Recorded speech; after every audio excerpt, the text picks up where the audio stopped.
Russia మీదన 4 ఏళ్ల క్రితం నిషేధం పెట్టింది అమెరికా. దేనికై అంటే ఉక్రెయిన్ మీద దాడి చేసినందుకు గాను.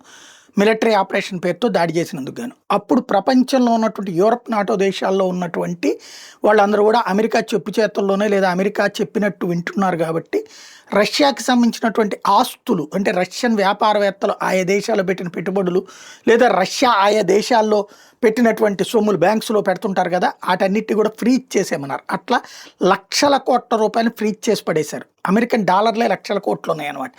ఇలాంటి సొమ్ము అంతా కూడా ఇప్పుడు వాళ్ళ దగ్గర ఉంది. ఇప్పుడు రష్యా ఉక్రెయిన్ యుద్ధం ముగింపు సందర్భంగా శాంతి ఒప్పందంలో భాగంగా అమెరికా ఏం చెప్తోందంటే అలాగ ఫ్రీజ్ చేసిన డబ్బులు ఇక రష్యాకి ఇవ్వదట. ఉక్రెయిన్లో ఇప్పుడు అంతా నాశనమైంది కాబట్టి దాని నిర్మాణానికి ఈ రష్యన్ డబ్బులు ఇస్తాము అని చెప్తుంది. రష్యా కూడా ఓకే అంది అన్నటువంటి మాట అమెరికా ప్రచారం చేస్తుంది. ఏం జరుగుతుందో ఇప్పుడు దుబాయ్లో జరిగినటువంటి మీటింగ్ తర్వాత ఇప్పుడు అమెరికా, రష్యా, ఉక్రెయిన్ మీటింగ్ జరిగింది కదా, రాబోయే రోజుల్లో మరికొన్ని మీటింగులు జరిగాక ఎవరు దేన్ని ఒప్పుకున్నారన్నది తేలుతుంది.